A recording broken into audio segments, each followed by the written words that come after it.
Bless you. All right, so there's a lot of X's here. So the first thing, I guess, is this. When the block is pulled out to X equals 4 centimeters, which I'm going to just automatically convert. So if that was your problem, then that was a problem.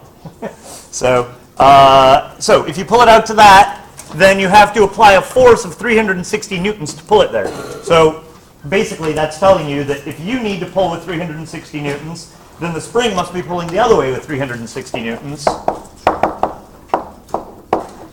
Good. Now, our number line looks this way. Let's see, we've got 0.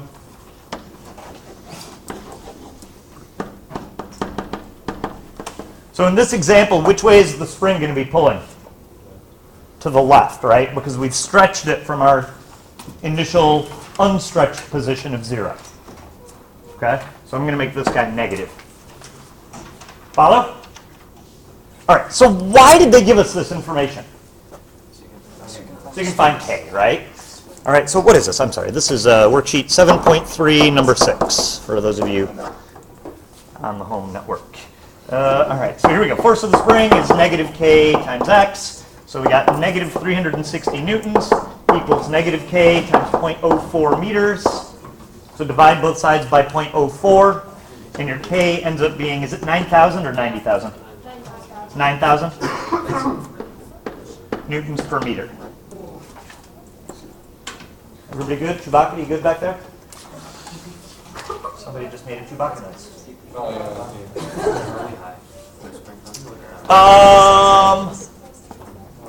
I don't know that it's crazy high, but yeah, it's definitely on the stronger side. I mean, this would be like maybe like a garage door type spring. All right, so is everybody good up to there? All right, so this feels useful to me, so let's make a note of that. All right, now, it says we then pull the block to X equals 11 centimeters and release it. So the idea is we're going to pull it out here and let it go. Okay? What do you think is going to happen to it, you guys? It's going to go back. It's going to oscillate back and forth. Okay? Because what's going to happen is the elastic potential energy results in a spring force, right? That spring force is going to pull it in. When it gets to the origin, it's going to be moving, right? So then the spring will have to get squished a little bit, compressed a little bit before it stops again. Okay? My guess is that'll probably happen at negative 11 centimeters, right? Because it's symmetric. Okay, so anyway, it says how much work does the spring do on the block as the block moves from positive 5 centimeters to, and then it just gives you different points. So we are looking for the work done by the spring, right? So again, we can't just do force times displacement, right? So I think the only way we can find the work done by the spring is to find the change in elastic potential energy. Okay? So this is negative elastic potential energy final minus elastic potential energy initial. Make sense? Yeah.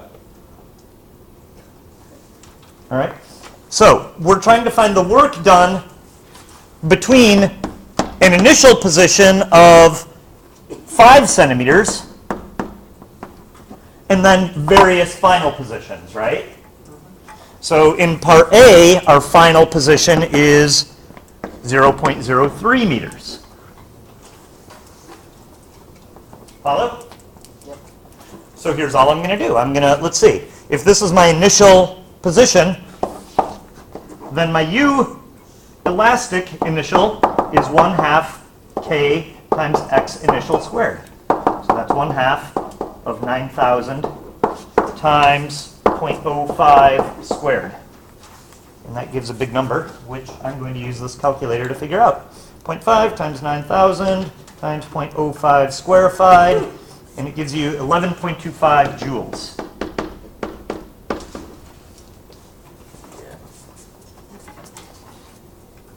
Did I do that too quick?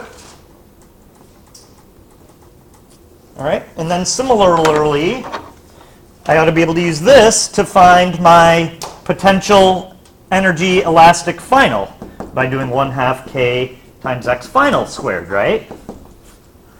So that's 1/2 of 9,000 newtons per meter times 0.03 meters. Don't forget to square it. And that gives us 0.03 squared times 4,500, 4.05 joules.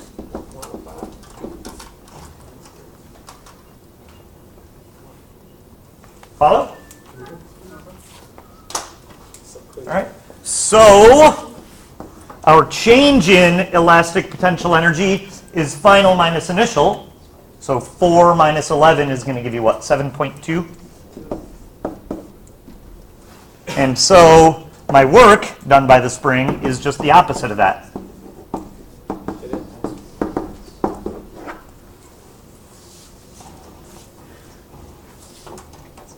Does that make sense, you guys, or no?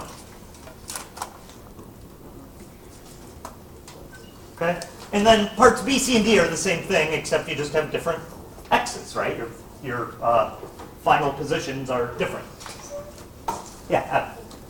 Would it be negative 7.2? Yeah. Yeah. Oh, I But that's negative. I was looking at the one above that. Oh, is the answer key not negative? Yeah. Oh, yeah, it should totally be negative. Yeah, wow, that's a big mistake on my part. Shoot, so now I'm wondering if, let's see, it says how much work does the spring do on the block?